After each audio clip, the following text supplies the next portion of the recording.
김김연대로 만나겠습니다. 자, 김철근 개혁신당 사무총장 그리고 김진욱 전 더불어민주당 대변인 두 분 나오셨습니다. 어서 오십시오. 네, 안녕하십니까. 김김 토크로 해야 될 것 같아. 김김 토크. 아, 좋아요. 양김 낙천 토크. 양금 토크? 양김 토크. 아, 이게 김씨가 많네. 저희가 그 금요일 날에도 양김 시대를 하거든요. 김용남 의원님하고 김정대 의원님. 네, 자 역시 대한민국은 김이박이다.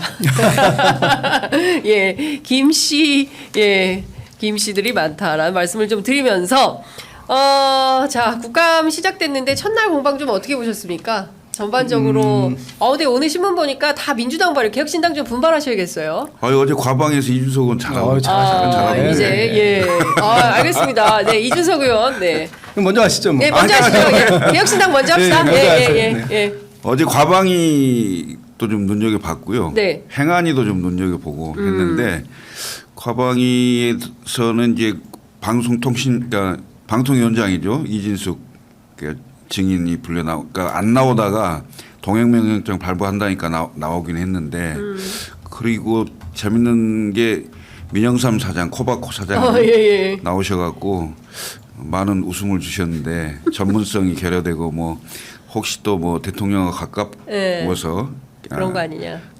김건희 여사랑 그쪽 라인이 아니냐 뭐 이런 얘기까지 나오고 이준석 의원이 질의를 매섭게 잘했죠.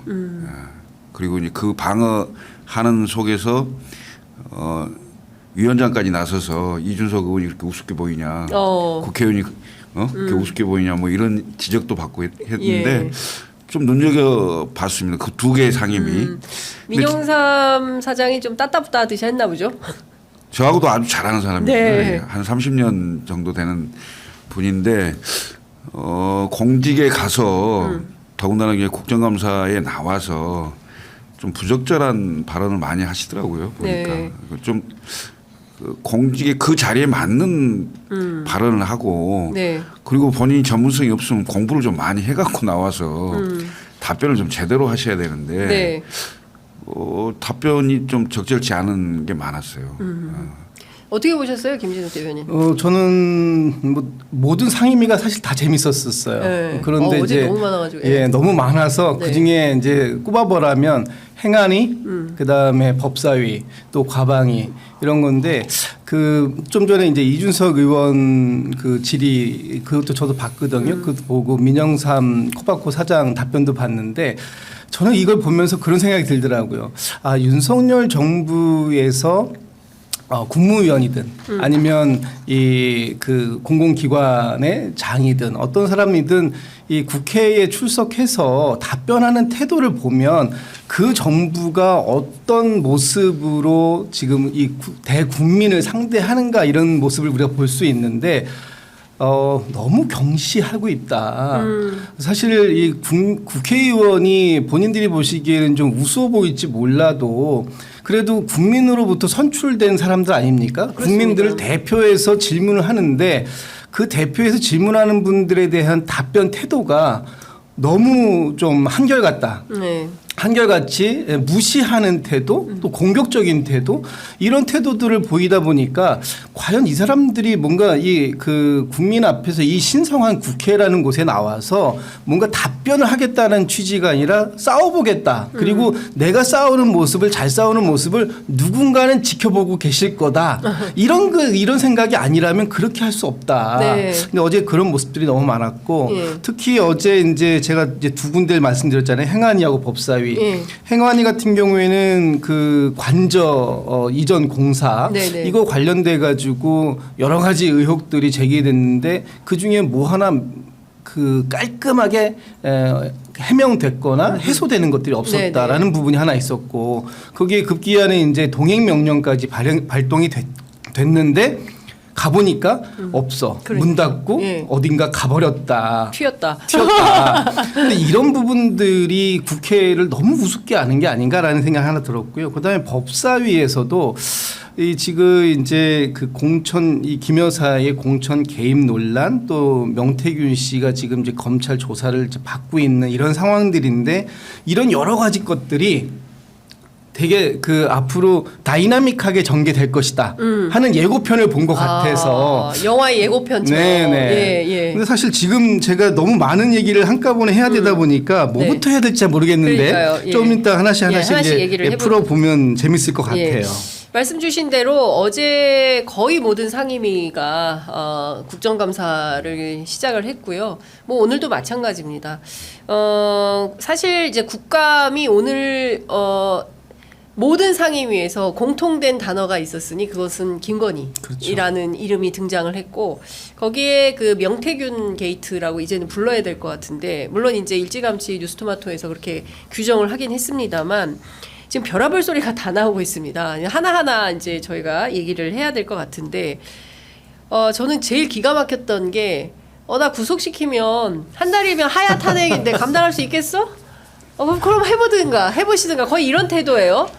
대통령이 협박을 받고 있습니다. 예, 명태균 씨에게. 뭐 물론 본인은 아니라고 주장을 하겠지만 그리고 저 어제 통화했거든요. 대통령실 입장 나온 다음에 명태균 씨하고. 오.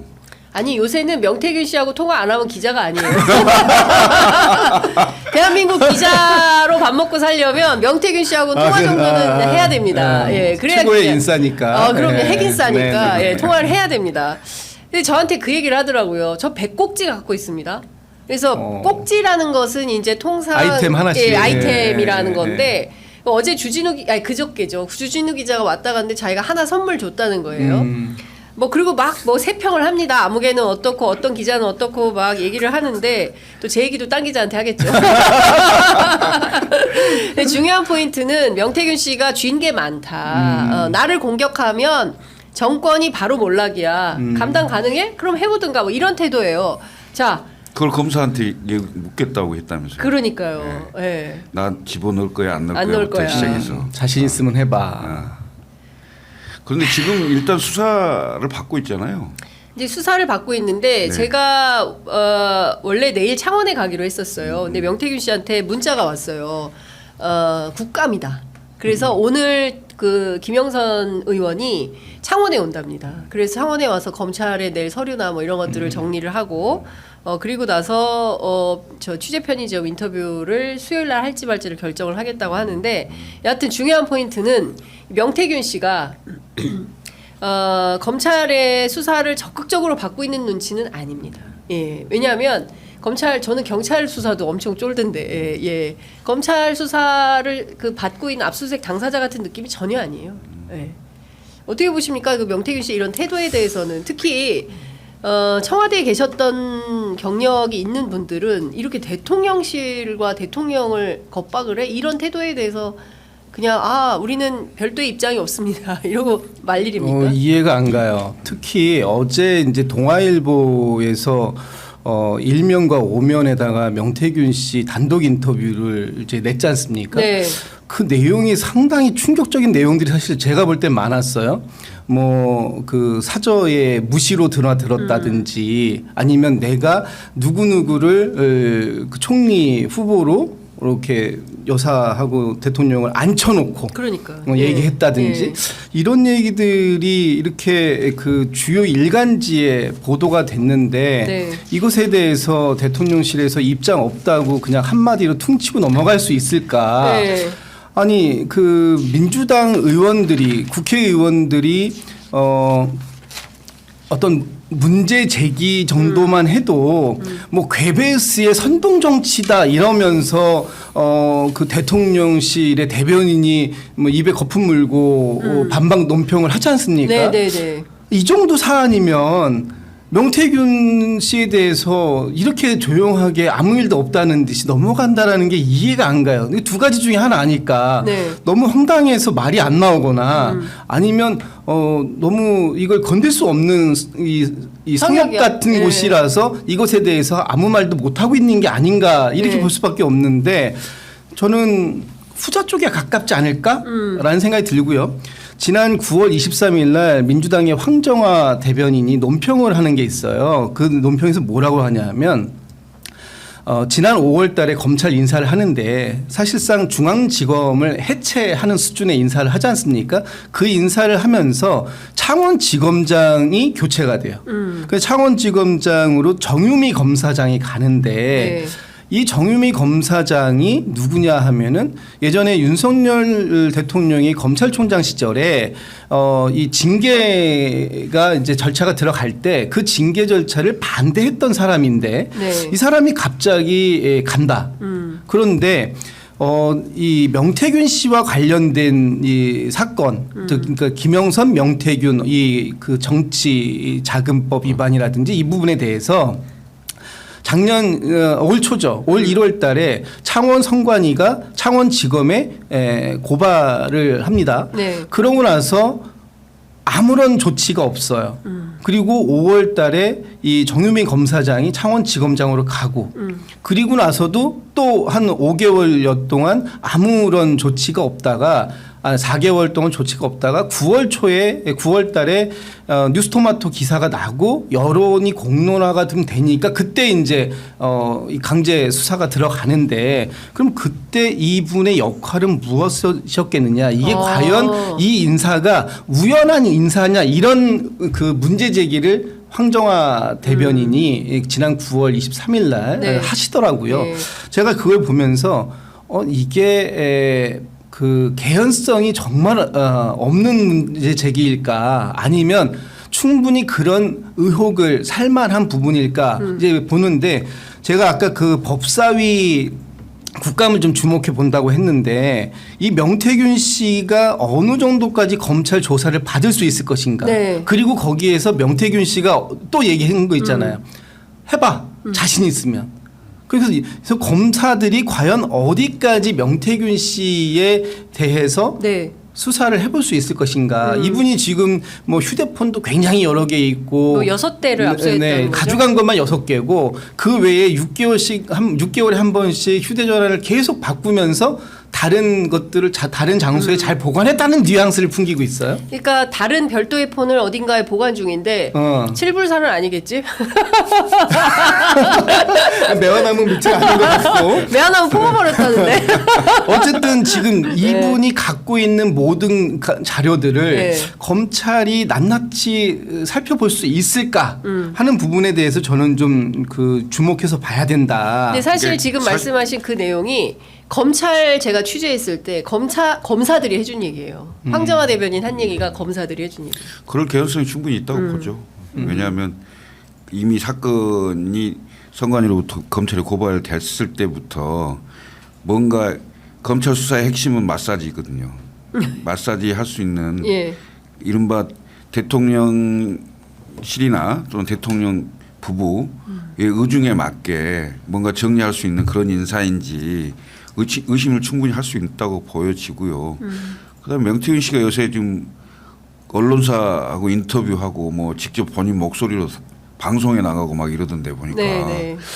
이게 본인이 심리적으로 어찌 보면 조금 다급한 측면도 있는 것 같고 또 본인이 또 과시 이런 것도 좀 있는 것 같고 분명한 것은 자기가 뭔가를 가지고 있는 것 같은 그런 느낌을 자꾸 풍기잖아요. 네. 별도의 폰 얘기를 자꾸 하고 네. 검찰 압수수색에 그 폰이 포함되어 있는지 여부는 모르겠는데 안 됐을 가능성이 더 높다고 보여지죠.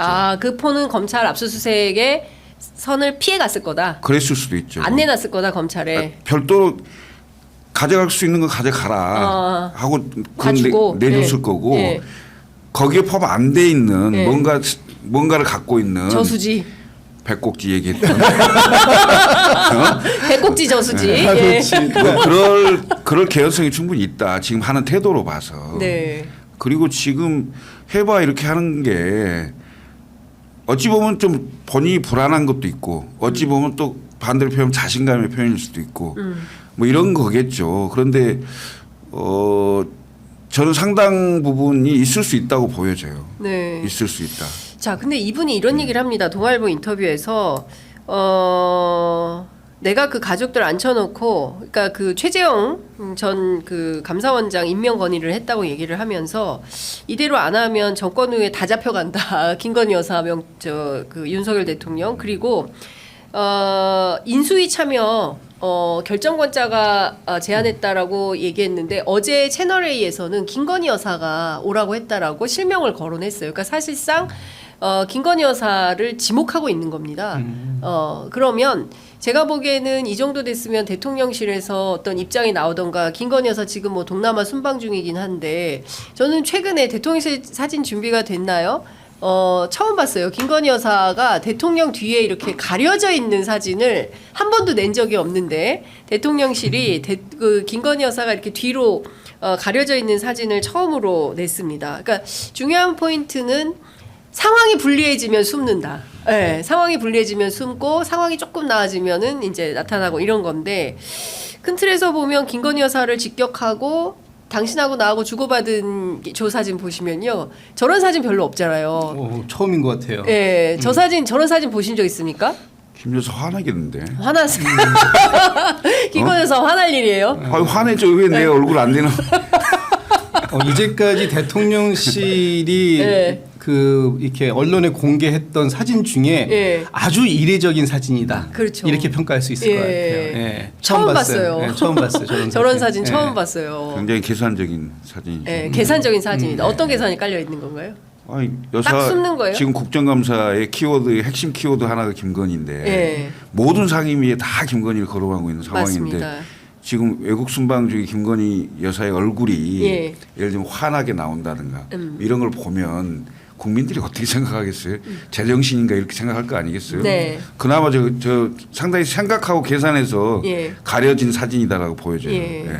그러니까 통상 그 순방 가면 김건희 여사 사진이 더 많이 올라오지 않습니까? 뭐 경우에 따라 화보로 올라오죠. 화보. 네. 주로 사실상 화보다 네. 그 무슨 패션지 화보 같은 사진들이 많이 올라오는데 이번에는 2장, 3장 뭐 요렇게 그리고 윤석열 대통령 중심으로 올라와 있습니다. 그러니까 그 정도로 코너에 몰려 있는 거 아닌가라는 생각이 좀 드는데 명태균 씨의 발언을 쭉 종합을 해보면 김건희 여사가 사실상 컨트롤 타워 아닌가라는 의심을 하게 만들어요.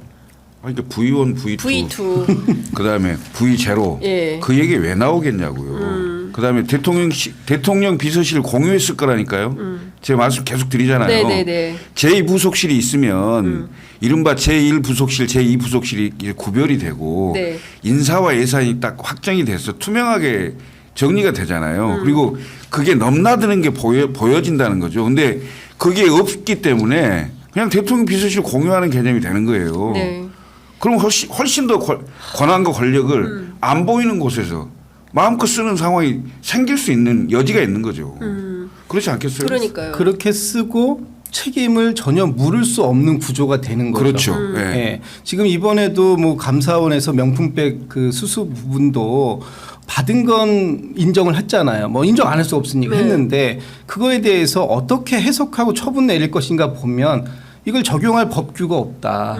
그러니까 무혐의 처분을 할 수밖에 없다. 이런 식으로 갈 수밖에 없는 거고 지금 여사의 신분이 자연인 민간인이면서 또 한편으로 보면 영부인이라는 이 두 개의 신분을 동시에 가지고 있는데 여기에 적용할 만한 법 규정이 전혀 없다. 그러니까 법의 사각지대에 놓여 있다. 이러다 보니까 무법지대에 무풍지대에 가 있는 거 아니냐 이런 비판을 할 수밖에 없는 것이고 좀 전에 총장님께서 말씀하신 것처럼 이게 1부속실, 2부속실의 역할이 완벽히 구분이 되면 이건 누가 했다라는 게 보이는데 지금 그게 없다 보니까 이건 누가 지시한 거야? 이거 대통령이 지시한 거야? 아니면 김건희 여사가 지시한 거냐? 이런 구분 없이 그냥 대통령 비서실은 V1, V2를 구분하지 않고 그냥 움직였다. 이렇게 해석할 수밖에 없는 거죠. 그러니까 어제자 중앙일보 칼럼 굉장히 충격적인데 첫 번째는 그 제2부속실로 김건희 여사 라인을 다 넣으려고 했는데 너무 많아서 다 넣을 수가 없다. 첫 번째. 두 번째는 한 여권 고위 관계자에게 들으니 수석들 있는 면전에서 김건희 여사가 윤석열 대통령 책망을 하더라. 이게 한두 번이 아니다. 근데 이 얘기는 너무 많이 나왔어요. 저도 수차례 들었고 들으셨죠?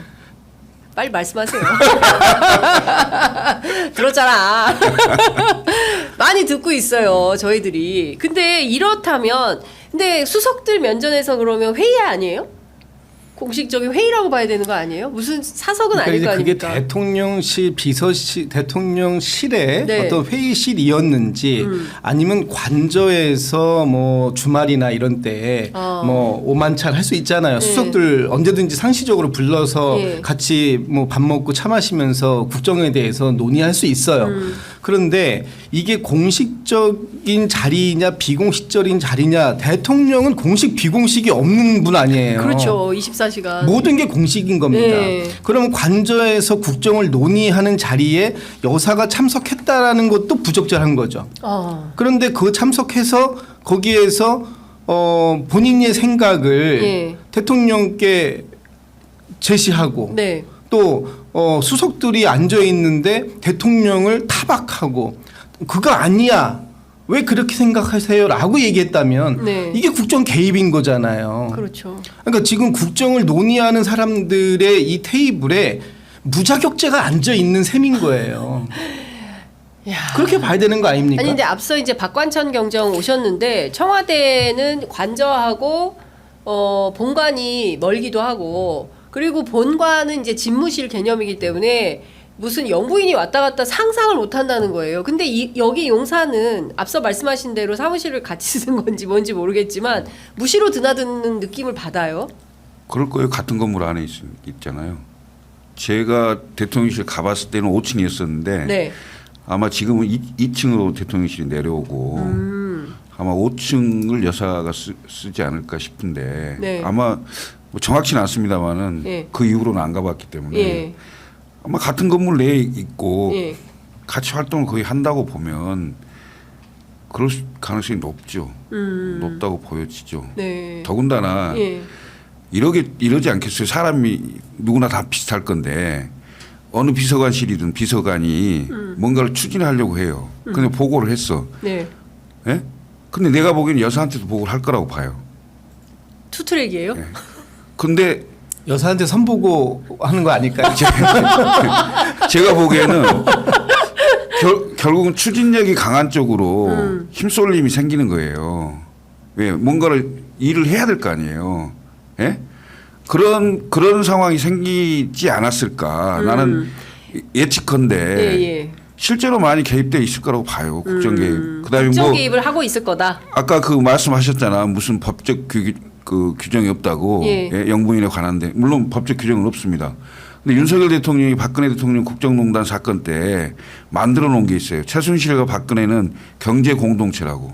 그렇습니다. 예. 윤석열 대통령 부부는 완벽한 경제 공동체 아닙니까? 운명 공동체. 공동체는 맞아. 공동체 맞죠. 아니, 그러면 이심동체. 그러면 예. 윤석열 대통령이 법 적용 그 논리대로 하면 다 걸리죠. 공범이죠. 네. 다 사실상 걸릴 수 있는 거 최순실도 아니에요? 공범이었기 때문에 김건희 여사도 공범으로 처벌 얼마든지 가능하다. 이게 불가능한 것이 아니다라고 이제 얘기를 합니다. 근데 지금 사실 박근혜 국정농단 사태 때보다 더 심각하다라는 얘기가 나와요. 그때는 연설문 고쳐주고 뭐 의상실 만들어서 뭐 하고 무시로 청와대에 드나들면서 뭐 이런 대통령실의 국정 운영에 이제 개입을 간섭을 했다는 건데 이거는 지금은 이제 개입 정도가 아니라 공동 정부라는 얘기가 나오잖아요. 그렇습니다. 이 시중에. 예. 그렇다면 개입이 아니라 이것을 공동으로 운영하고 있나? 지금 이런 얘기가 나오고 있다라는 것이 굉장히 큰 문제인 거죠. 그래서 지금 뭐 V0, V1, V2가 누군지 궁금해하지 않아요. 대통령실에서는 이제 이게 일상이 된 것 같아요. 네. 그래서 이게 명확하게 V1이 대통령, V2가 뭐 여사 이런 규정이 아니라 그냥 위에서 내려왔어 그럼 그냥 하는 게 아닌가 이런 의심을 가질 정도로 특히 네. 제가 어제 행안위에서 관저 이전 공사 관련된 부분에 대한 이제 그 국정감사 이 부분을 좀 유심히 봤는데 네. 이거를 이제 민주당에서는 무법천지 관저 이전 게이트다 이렇게 지금 명명을 했어요. 네. 근데 이렇게 해도 좀 그 무방해 보이는 게 뭐냐면 국민 소통을 위해서 청와대를 나오겠다. 청와대에 절대 들어가지 않겠다라고 했고 그것 때문에 용산의 대통령실로 집무실을 이전하고 또 관저를 외교부 장관 공간까지 밀어내면서 들어갔지 않습니까? 그럼 이게 다 결국은 국민 소통을 위해서라고 얘기했는데 어제 국감장에서 나온 문건은 단 한 건도 없었다. 왜 없냐? 문건이 있는데 못 주는 게 아니라 문건이 아예 존재하지 않는다라고 얘기를 하는 거죠. 그러니까 너무 기가 막힌 거 아닙니까? 그럼 이게 과연 국민 소통을 추구하겠다고 하시는 정부에서 예. 가능한 일인가? 예. 아니 어떻게 이 주먹구구식으로 해도 아니, 이렇게는 안 할 것 같은데. 아니 뭐 서류는 있어야 될 거 아니에요. 아니 그래 뭐라도 가라로라도 서류는 아니, 만들어야 될 거 아니에요. 진짜 이게 말이 안 되는 거잖아요. 그렇죠. 그러니까 이게 지금 개인 사비 쓰는 것도 아니고, 국민 세금으로 관저에 공사를 한 거면 네. 일단 구청에 인허가를 신청을 해야 돼요. 그다음에 기본적으로 얼마 할 건지 견적서 다 받아야 될 거 아니에요. 그렇죠. 그러려면 예. 일단 설계도가 있어야 되는 거잖아요. 기본 아니 기본이잖아요. 기본이잖아. 그러니까 일단 인허가 받고 설계 나오고 그거 견적 받고 예. 이게 개인 회사도 이렇게 해요. 개인 회사도. 근데 국가의 세금을 쓰면서 아무 서류가 없다?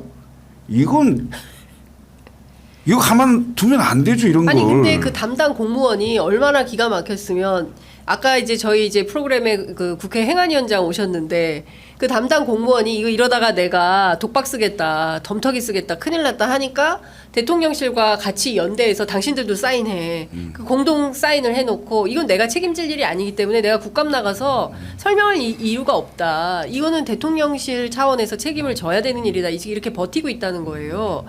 그러니까 완전히 시스템이 허물어지고 있는 겁니다. 그리고 과거에 문재인 정부 같았으면 이런 게 용납이 안 됐을 거 아닙니까? 안 되죠. 예, 이러면 경찰이 대번 나서고 예? 그 검찰이 수사하고 이럴 텐데 지금 이 정권은 아니, 검경이 경찰은 둘째치고 만약에 그 문재인 정부에서 똑같은 상황을 했고 국정감사 기간이고 그러면 지금 국민의힘에서 이 자료 안 내놓는 거 가지고 당연히 그럴 수 있다 이렇게 옹호할 수 있겠습니까?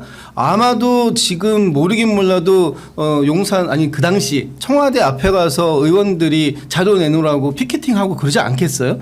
당연히 그럴 수밖에 없는 사안인데 그 사안에 대해서 옹호를 하고 있다. 또 그 동행명령권을 발동한다 그러니까 전체가 다 국민의힘 의원님들이 다 퇴장을 해버린다. 저는 정말 그 국민의힘이 이번 국감을 뭐 국감 방탄 뭐 방탄 국감인가 뭐 방탄 국감 저지하겠대. 네네. 누가 누구를 방탄하고 있는 건지 예. 정말 좀 저는 헷갈려서. 이런 부분들 그리고 감사원의 감사 결과가 너무 부실하잖아요. 그렇죠. 거기에 보면 이 감사원의 지금 그 사무총장을 맡고 계시는 분이 과거에 탈원전 감사할 때 그때 감사 강도와 이거 지금 감사 한 2년 가까이 한 건데 2년 가까이 감사원에서 감사한 결과가 이렇게 부실한 결과가 나올 수 있다는 걸 보고 저는 아연실색했습니다. 네. 그러니까 저는 이런 겁니다. 어쨌든 그 최소한 국가 운영 시스템은 흔들거나 그러니까 그래도 절차적 민주주의는 깨지 않을 거다라고 생각을 했는데 그게 지금 다 깨지고 있는 상황인 거고 오늘 아침 보도를 보니까 대통령이 24번이나 선거 때 민생 토론을 했는데 경찰이 통상적인 직무 활동이기 때문에 불송치 결정한다. 그러니까 이게 감사원이면 감사원, 권익이면 권익이, 검찰이면 검찰, 경찰이면 경찰 모든 그 사법기관, 공공기관, 국가기관이 전부 형해화되고 있는 거다. 김건희 여사와 윤석열 대통령 이슈와 관련해서는 무법천지가 되고 있는 거다. 결국은 사람에 충성하지 않는다고 하고 대통령이 된 사람이 야, 다 우리한테 본인한테는 충성하기를 원하죠. 나는 안 하지만 경찰은 그럴 수 있어요. 에? 경찰은 그럴 수 있어요. 네. 과거에도 우리도 왜 총선이나 지방선거가 임박했을 때 그런 유혹을 많이 느끼잖아요. 대통령께서 그 지역에 한번 가셔서 그러니까 다른 얘기 안 하고 지역에만 가셔도 이건 선거에 도움이 됩니다. 이런 얘기를 안 합니까? 하죠. 근데 이번처럼 대통령이 그 지역을 24곳을 가가지고 노골적으로 그 지역 가는 곳마다 공약을 발표해줘요. 네. 공약을. 그러니까. 그리고 그 대통령이 말씀하시는 거를 그대로 그 지역에 출마하는 사람들이 자신의 홍보물에다가 공약이라고 넣어요. 이게 코미디. 아니 그게 네. 그래서 선거 졌잖아요. 그러네. 대통령이 나섰는데 선거를 전에. 아니 선거 때 인기 있는 사람이 가야지. 국정운영 그 지지도가 거의 20% 초반인데 가서 돈 퍼주겠다 한들 좋아하겠어요? 보기가 싫은데. 예. 그게 선거 졌잖아 결국. 아 그럼 윤석열 대통령 때문에 진 거네. 당연하죠 그거. 이게 정무적 근데 감각. 국민의힘 왜 그거 저기 뭐야 그 백서 안 내? 총선 백서. 아, 이제 곧 나온다잖아요. 기다려봐야지. 야. 아니 여당의 핵심은 결국은 대통령의 국정운영 지지도예요. 그러니까 그게 결국은 가장 중요한 게 경제거든. 경제 지표. 네. 여당 정권이 바뀌었더니 좀 살만해졌다. 뭐 이런 게 되면 얘기가 되는 거죠. 그럼 여당이 좀 유리한 구도고 그럴 때 대통령이 어디라도 가서 손이라도 잡아주고 이러면 득표에 도움이 되죠. 네. 근데 지금 모든 사안이 다 김건희로 가고 있는 선거판에 네. 대통령이 나타난 표가 떨어지죠. 근데 본인만 몰라. 자기만 몰라. 자기만 몰라. 그리고 어떻게 하면 좋아? 24군데 갔어. 거의 다 떨어졌을 거예요 아마. 대통령 간 데마다 다 떨어졌어요. 24군데? 그거 확인해봐야겠다. 아니 저 뭐 영남 지역은 뭐 많이 됐겠지만. 되셨으니까. 예. 예. 그러니까요. 그 명태균 씨가 또 페이스북에 글을 하나 올렸어요. 같이 보시겠습니다. 근데 이건 좀 어떻게 해야 돼요? 배고픈인 건지 일부러 저렇게 쓴 건지 저는 약간 이분이 조롱기가 있어 보여요. 정치권 특히 이제 유력 정치인들에 대해서 배고픈 병사는 창을 들고 나가서 싸울 수가 없다. 무슨 얘기예요? 어떻게 해석해야 돼요? 뭔 말이죠? 뭔 말이야? 아 저분이 철학가이신가 싶기도 한데. 아니 자기 저한테는 자꾸 장성철 소장이 텔레마케팅 하는데 마케팅 전문가다. 텔레 아니다. 이런 얘기를 합니다. 배고픈 병사는 창을 들고 나가 싸울 수가 없다. 그러니까 무슨 밥을 얘기야? 달라는 얘기네. 밥을 달라는 얘기네. 예. 아니 어쨌든 아, 잘 나가서 싸울 수 있게 하려면 네. 든든히 먹여라 이런 거잖아요. 대통령실 향해서 하는 얘기네. 아, 그렇죠. 네. 나한테 이렇게 나를 섭섭하게 하면 안 될 텐데. 박절하다. 너무. 뭐 이런 느낌. 예. 그래서 아까도 배가 한번 고프지는- 얘기가 나왔잖아요. 배가 고프지는 않을 거 아니에요. 닭 키우신다면서. 그러니까. 다들 공항으로 만드시는 아니, 재주가 있으신 분이시라. 아니 근데 저는 그것도 되게 황당한 거예요. 닭을 키워 납품하는 사람이고 저 납품할 닭들이 많다는 거. 그러니까 정치인을 닭에 비유를 하고 있어요. 그 공항으로 만들어서 납품한대. 공항으로. 자기가 납품하면 보강이 된다는 거잖아요.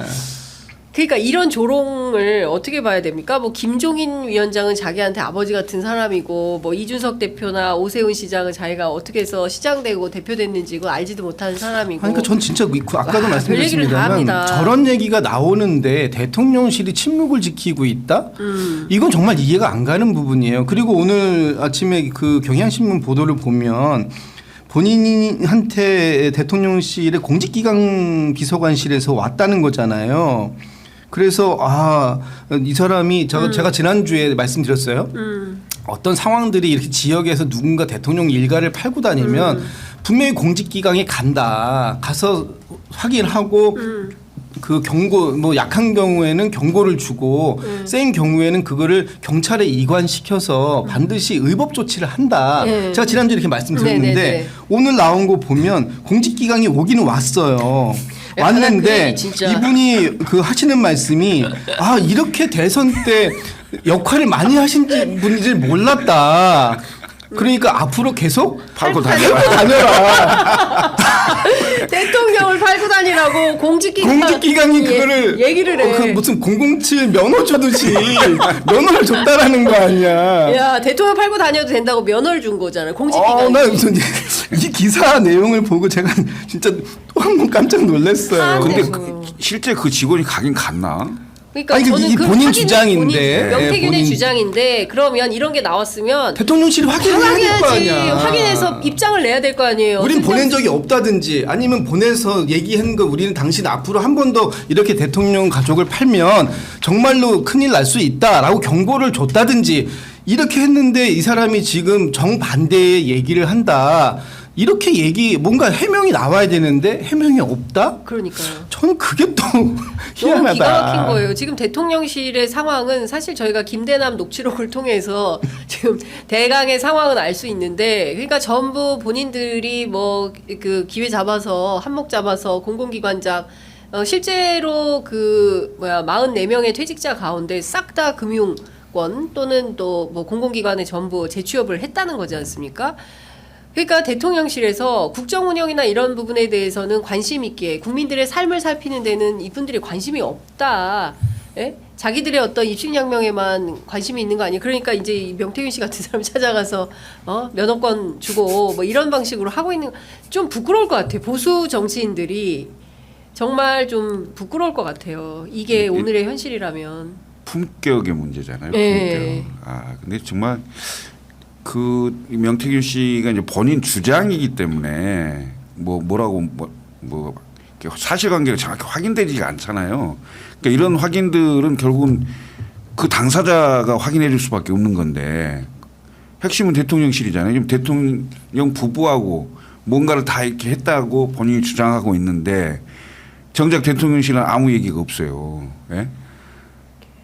제가 보기에는 말하기 힘들 거예요 아마. 왜냐하면 이게 어느 방향으로 튈지 모르는 상황이잖아요 지금. 그럼 뭘 갖고 있는지도 모를 거 아니에요. 그러니까 김건희 여사는 알 거 아닙니까? 김건희 여사에게 물어볼 수 있는 사람이 아무도 없는 거지. 감히 가서 네. 여사님 저 명태균 씨라는 사람이 이렇게 저렇게 얘기하고 다니는데 그분하고 뭐 어떤 사이십니까? 이게 조사 자체가 불가하다. 사실 이런 게 있으면 민정수석실이 이제 나서서 김주현 수석 뭐 하는 겁니까? 그러니까 민정수석이 그 이런 역할 하는 게 아니라 뭐 국민 여론을 듣는 자리라는데 듣고만 계신 것 같아요. 근데 어쨌든 과거 같으면 민정수석실이 나서서 어떤 문제 제기가 밖에서 있다면 일단 사실관계를 정확하게 확인합니다. 네. 내부의 인사들을 민정수석실이 면담을 해서 이게 처음부터 자초지종이 어떻게 된 것이다. 그리고 누구의 말이 어떤 상황에서 맞고 틀리고를 명확하게 구분을 하고 이걸 기초해서 그 다음 단계를 준비하는 거지 않습니까? 대응을 어떻게 해야 되겠다. 그럼 뭐 인정할 건 인정하고 이건 뭐 사실관계가 너무나 명백히 다르면 부인하고 뭐 이런 어떤 이 프로세스라는 게 있어야 되는데 지금의 대통령실에서는 이런 프로세스가 멈춰 있는 게 아닌가라고 의심할 수밖에 없는 거죠. 분명히 이건 대통령과 그 김건희 여사와 직접 통화했다, 직접 텔레그램 했다라고 하는 사람은 있는데 네. 이 부분에 대해서 과연 진짜 하셨어요? 라고 물어볼 수 있는 사람이 없는 건가? 근데 십상시가 있다는 거잖아요. 있겠죠. 당연히. 아니 오늘 보도가 나온데 제가 다시 한번 읽어드리면 김대남 녹취록에 용산 십상시 등장이 되고 어린애들이 쥐락펴락하고 있다라는 건데 조땡땡 강땡땡 여사와 가까운 몇 명 황땡땡 동해 황 사장 아들 황 회장 아들 송파 나왔던 김땡땡 누구예요? 젊은 애들 40대 옛날에 박근혜 정부 있었던 애들 걔네들이 여사하고 딱 네트워킹 해가지고 일을 하고 있다. 그러니까 용산의 그 김태형 기자 취재에 따르면 김 여사를 중심으로 해서 한 그 십상시라고 불리는 네트워킹이 딱 되어 있는 명단이 있고 이 사람들을 통하지 않으면 나머지는 다 일종의 그 차별 대우받는 사람들이라는 거예요. 그러면 십상시는 우리는 박근혜 대통령 탄핵 때 봤었는데 박관청 경청이 본인이 만든 말이라고 얘기를 합니다. 근데 이게 10년 만에 다시 그때요. 2016년에 그 국정농단 사건이 본격화되기 전에 2015년 말에 이른바 정윤회 문건 사건이 터지잖아요. 그때 이제 당사자가 아까 우리 방송 직전에 오셨던 분인데 네. 그 문건에 권력 순위가 나와요. 권력 순위. 맞아요. 1위 최순실, 2위 정윤회, 3위 박근혜. 이렇게 돼 있어요. 그러니까. 예? 예. 그게 돌았단 말이죠. 맞아요. 지금 말하는 V0, V1, V2 비슷한 똑같네. 거예요. 그러네. 그렇죠. 비슷하네. 상황이 이런 거예요. 예. 그러니까 그때도요. 박근혜 대통령이 예를 들어서 정확하게 이게 뭐야 하고 조사를 하고 수사를 했으면 상황이 그렇게까지 가지는 않죠. 그런데 이게 어떻게 밝혀졌어? 이 비밀이 어떻게 샜어? 문건 유출한 사람 누구야? 그렇게 해서 거꾸로 지금 수사가 됐잖아요. 그렇죠. 지금도 본질적인 문제에 접근을 빨리 해 주셔야 돼요. 안 그러면 국정 운영이 부담이 돼서 이 모든 피해는 국민들에게 가는 거예요. 더군다나 우리가 피와 땀과 눈물로 만들어온 이 민주주의인데 네. 국가 운영 시스템을 완전히 망가뜨려 버리는 거잖아요. 이거 어떻게 합니까? 예? 당연히 빨리 조치를 해야 된다고 저는 보여지는데. 그래서 중앙일보에서 대통령의 결단을 촉구하는 칼럼을 쓰기도 했습니다. 아니 그런데 또 검찰 선배들이 전화하면 제가 그럴 처지가 못 되는데. 네? 제가 그럴 처지가 무슨 강찬호 논설위원이 또 그걸 그러니까, 썼잖아요. 맞아요. 아니 대통령이 부인한테 그럴 처지가 못 된다는 게 뭡니까 이게 도대체? 그러니까 이게 뭘 어떻게 해야 되는 거야 진짜. 네? 이게 뭐야. 할 수 있는 게 아무것도 없는 거야. 부인 앞에 아니 그 부인이 그 집안마다 다 부인들이 좀 세시잖아. 그죠? 세죠. 예. 집집마다 부인들이 세. 경처가들이 많죠. 그렇죠. 네. 그렇긴 하지만 그래도 이것은 공과사를 구분해서 나설 자리, 들어갈 자리, 앉을 자리 그 뭐 장경태 의원은 낄낄 빠빠라고 표현을 하던데 낄 때 끼고 빠질 때 빠져야 되는데 김건희 여사는 그걸 모르는 것 같다. 이제 이런 표현인 건데 본인이 지금 막 주력 부대가 돼가지고 휘젓고 다니는 거 아닌가 이런 의심이 드는 거 아니겠습니까? 그러니까 좀 전에 그 총장님께서 말씀 주셨던 것처럼 네. 2016년도에 데자뷰다라고 지금 보수 패널들도 많이 언급들을 하고 있어요. 8년 전에 있었던 그런 어떤 그 상황들이 다시 한번 그대로 재현되고 있는데 왜 아무도 경고음을 날리지 않고 있느냐. 날리고 있는데 못 듣는 거냐. 저는 못 듣는 거라고 봐요. 왜냐하면 좀 전에 말씀 주셨던 것처럼 소위 그 보수 언론이라고 하는 조중동이라고 하는 매체들이 네. 요즘에 그 쓰는 그 기사들을 보면 굉장히 공격적이에요. 용산에. 여사를 사법 처리해야 이 문제가 끝난다라고 아주 직설적으로 쓰는 데도 있고 사설들을 보면 이게 지금 정부냐 이렇게 운영하려고 그동안 우리가 그렇게 보수가 그 힘들게 네. 싸워왔던 것이냐 이런 얘기들이 가득하지 않습니까? 네. 이런 것으로 계속해서 지금 경고음을 주고 있는데 이 경고음에 대해서 무반응하는 거죠. 예, 뭐 안 들리는 척하는 건지 뭐 안 듣는 건지 모르겠습니다만 그런 부분들이 민정수석실에서 수집이 되고 분석이 되고 그래서 대통령께 직보하고 네. 이렇게 하셔야 됩니다. 이거 큰일 납니다. 네. 이거 지금 이번에까지야 어떻게 여사특검법을 막을 수 있을지 몰라도 지금 당의 분위기도 그렇고 여러 가지 상황을 보면 다음을 기약하기가 어렵습니다. 그렇다면 선제적으로 먼저 이걸 우리가 수용하고 이 주도권을 우리가 가져오는 방향으로 가지고 가야 됩니다. 설령 여사가 의법 조치가 돼서 사법 처리를 받는다고 하더라도 그거는 여사의 문제로 끝이지 대통령이 탄핵을 당하는 뭐 아까 말씀 주신 운명 공동체 뭐 경제 공동체 논리를 대입하면은 어쩔 수 없을 부분도 있겠지만 그렇지 않다면 대통령이 직무와 관련해서 중대한 위법 사항으로 판결하기는 어렵다. 그러면 탄핵에 갈 수 없으니 이 부분은 여기에서 털고 가는 것이 맞습니다. 네. 이런 조언이 내부에서 나와야 되는 거 아니냐. 네. 지금 그걸 언론들 보수 언론들도 주문하고 있는 거다. 저는 그렇게 보거든요. 사실 그래서 사실은 한동훈 대표의 역할 굉장히 중요한데 뭐 어제 그제 모임을 많이 마련을 하는 것 같아요. 그래서 원내에서 20명 모여서 밥을 먹고 앞으로 한 명씩 더 데리고 나와가지고 50명 모임을 하자 이런 결의를 하고 그다음에 어제 보니까 원외에 90명 모아가지고 또 세과시를 하고 있습니다. 그리고 대통령 순방 가는데 공항에 안 나가버려요.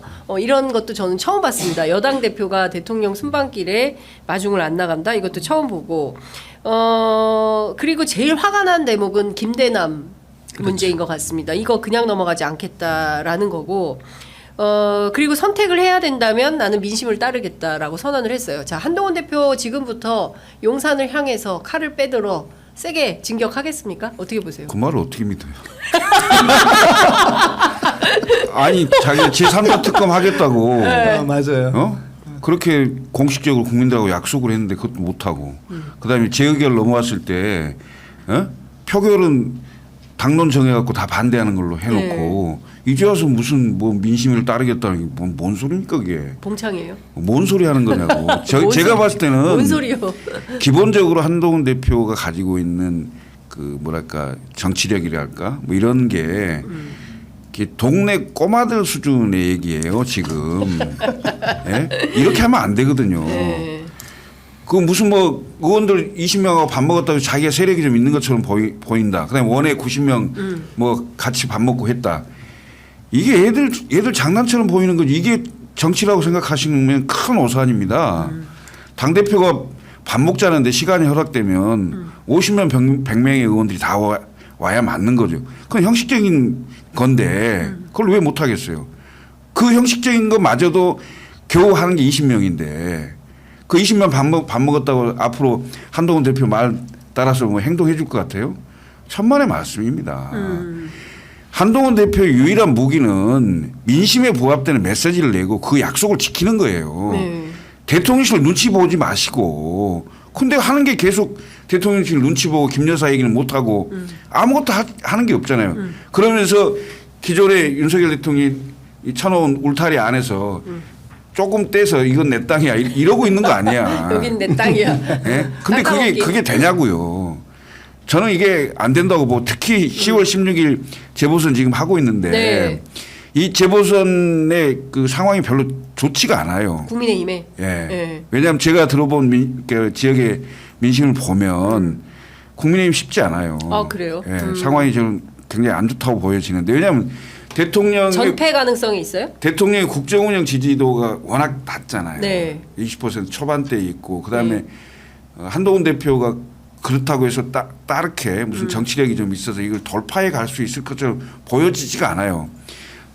어찌 보면 약간의 고의성이 있는 것처럼도 느껴질 정도인데 강화군수 후보가 기소가 됐어요. 네. 국민의힘의 후보가. 그러니까요. 그것도 후보 등록하고 바로 다음 날 후보 교체를 못할 상황을 만들어버린 거예요. 검찰이 네. 마치 뭔가 의도를 가진 것처럼 이런 문제가 있고 그다음에 부산 금정은 지금 야권이 단일화를 했잖아요. 맞아요.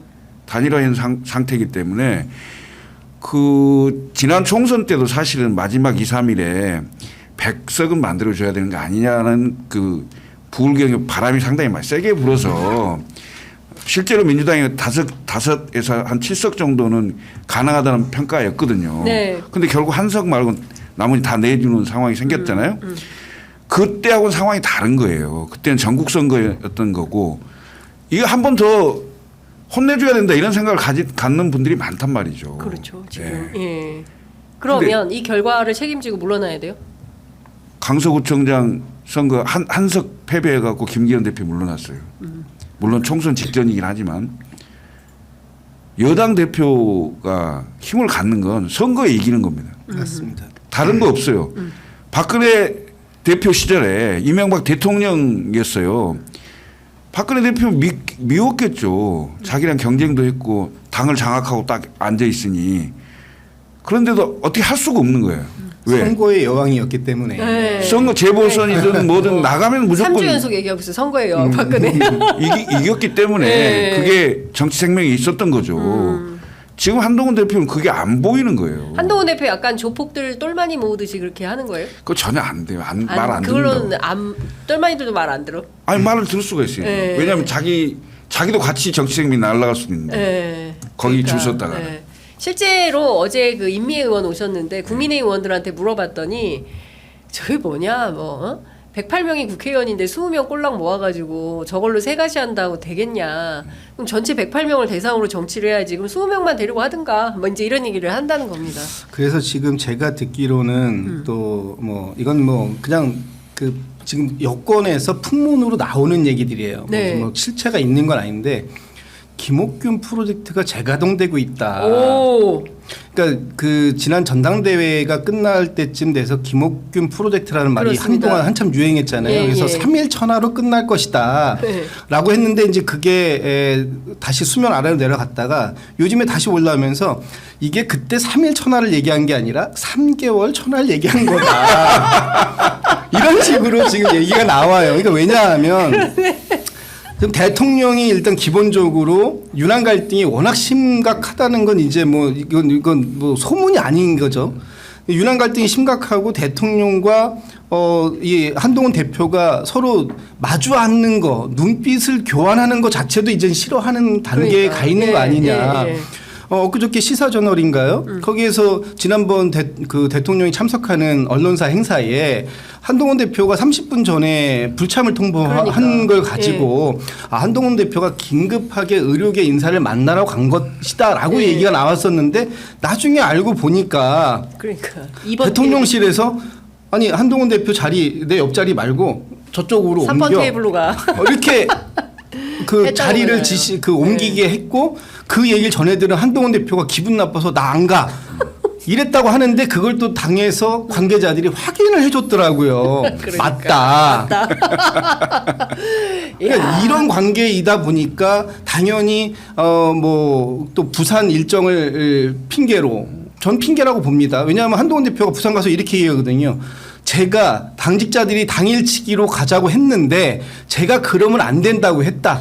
하룻밤 꼭 자고 가겠다라고 애원을 했다. 이렇게 얘기를 해요. 본인이 마이크 들고. 그러니까 결국은 본인의 의지에 의해서 안 올라온 게 확인된 거잖아요. 대통령 출국하시는데 안 나간 거지. 그렇죠. 나 일부러 안 갔어. 이런 얘기인 그렇죠. 거지. 그리고 바로 그날 저녁에 20명 의원들 모아놓고 나 한동훈계가 이만큼 있어. 이거 원내 교섭단체도 구성 가능해. 지금 이걸 보여준 건데 이게 과연 윤한 갈등에서 이게 해소법이 될 것이냐? 저는 뭐 좀 안 될 거라고 보고요. 그리고 이제 그 한동훈 대표 좀 전에 말씀 주셨던 것처럼 결기 뭔가 하겠다라는 의지는 자꾸 표명을 하는데 그게 행동으로 안 나와요. 그래서 그 결기가 어떤 결정적인 순간에 다시 폴더 인사로 가는 거 아니냐라는 이제 사람들의 의구심. 그게 정치력인데 그런 정치력이 부족하다라는 평가가 있는 것이고 앞으로 이런 그 본인이 낭떠러지 지난번에 절벽 얘기를 했지 않습니까? 뭐 절벽에서 뛰어낼 수 있다. 언제든지 나라와 뭐 국민을 위해서라면 뛰어낼 수 있다고 했는데 과연 그런 결정적인 순간이 올 텐데 그때 어떤 선택을 할 것인가 이거 이제 관전 포인트가 되는 거죠. 아니 그러니까 그 국회 본회의에 김건희 특검법하고 최혜병 특검법 그때 찬성을 했어야지. 그 20명들 데리고. 그런 게 절벽에 뛰어내리는 거지. 그러니까. 근데 그때는 아니 그런 걸 못 하고 그 다 지난 다음에 또 뭐 하겠다? 그 말을 어떻게 믿냐고. 그러니까요. 그러니까 결정적인 순간에 폴더 인사하고 특검법 반대하고 뭐 민주당이 추진하는 특검법에 찬성할 수 없다 이러면서 당론으로 부결하고 이런 행태는 어떻게 봐야 됩니까? 앞으로도 계속될 거다 한동훈 대표가 이렇게 되면 저는 이런 거예요. 중요한 것은 아니 앞으로 그렇게 할 시간이 없어요. 시간이 없어요 이미? 이제 금방 물러날 건데. 기독교 10월 선거 이거 끝이야. 저는 위험하다고 봐요. 위험하다고 보세요. 그러면 지금 이제 전국이 매우 혼란한 겁니다. 그러니까 그러니까 이런 거예요. 국민들은 이럴 때 불안하거든요. 뭐냐면 우리는 늘 이렇게 안보 불안이 있는 나라인데다가 두 번째는 뭐 경제나 민생이 매우 안 좋고 대통령실이나 정부가 중심을 잘 잡고 있어야 되는데 지금은 전혀 지금 그렇다고 확인하기 어렵고 지지율은 바닥이고 이 상황에서 또 뭐 오늘 아침 보도를 보니까 저는 진짜 이거는 심각한 상황으로 보는데 한겨레만 세게 보도를 했더라고요. 일본 자위대가 미군 물자 수용을 위해서 영토에 진입할 때 국회 동의 없이 정부가 이를 승인할 수 있다는 법률 해석이 나왔습니다. 그러니까 무슨 얘기냐면 일본 자위대가 국회 동의 없어도 들어올 수 있다는 얘기예요. 그러니까 구체적으로 뭘 위해서 한일 간의 군사협력, 한미일 간의 군사협력을 하는 것인지 이거 대단히 심각한 문제인데 저는 이런 등등에 대해서 잘 살펴봐야 함에도 불구하고 그렇지 않다고 한다면 매우 심각하다라는 생각이 좀 듭니다. 역사와 영토를 맞대고 있는 나라하고는 동맹을 하지 않습니다. 그게 외교의 원칙입니다. 대원칙. 그래서 중국과도 일본과도는 동맹을 하지 않습니다. 역사와 영토가 겹치지 않는 그 유일 강대국 미국과 우리가 한미 동맹이라고 하고 한미일 군사 협력이라고 하지 한미일 동맹이라고 절대 하지 않습니다. 그렇습니다. 더군다나 일본하고는 우리가 잊을 수 없는 시기가 있었잖아요.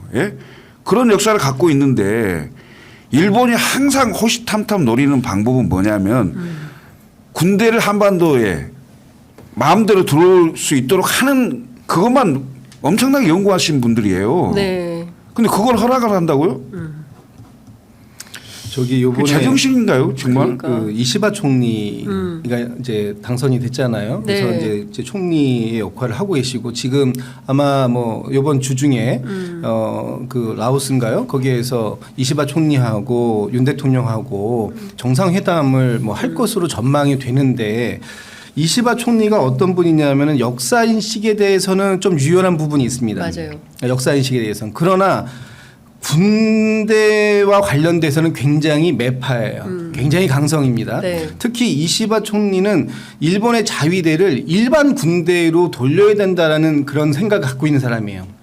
그런데 오늘 나왔던 그런 한겨레 기사 같은 경우는 뭐냐면 이게 이제 자칫 잘못하다가 물론 이제 일시적이라는 단서를 달았더라고요. 네. 일시적으로는 들어올 수 있다. 그런 경우에는 국회의 비준이 필요 없다. 이렇게 이제 기사가 나왔던데 한미일이 지금 군사 협력을 아주 강화시키는 차원으로 가고 있잖아요. 네. 물론 이게 이제 이 북한의 핵 위협에 대해서 대응하는 단계이기 때문에 그럴 수 있다라고 보여지는데 그럼에도 불구하고 이 이시바 총리처럼 군대에 굉장히 강성이고 언제든지 자위대를 일반 군대로 돌려서 지금 자위대라는 것은 일본 영토 안에서 그렇죠. 자위적 그 차원에서 군대를 네. 운용할 수 있는 것이지 이게 이제 요 일본 영해를 벗어나는 건 안 되는 건데 이게 일반 군대가 되면은 뭐 우리나라든 뭐 동남아든 어디든 다 갈 수 있는 건데 네네네. 이렇게 만들고 우리가 그걸 또 받아줄 수 있는 협약까지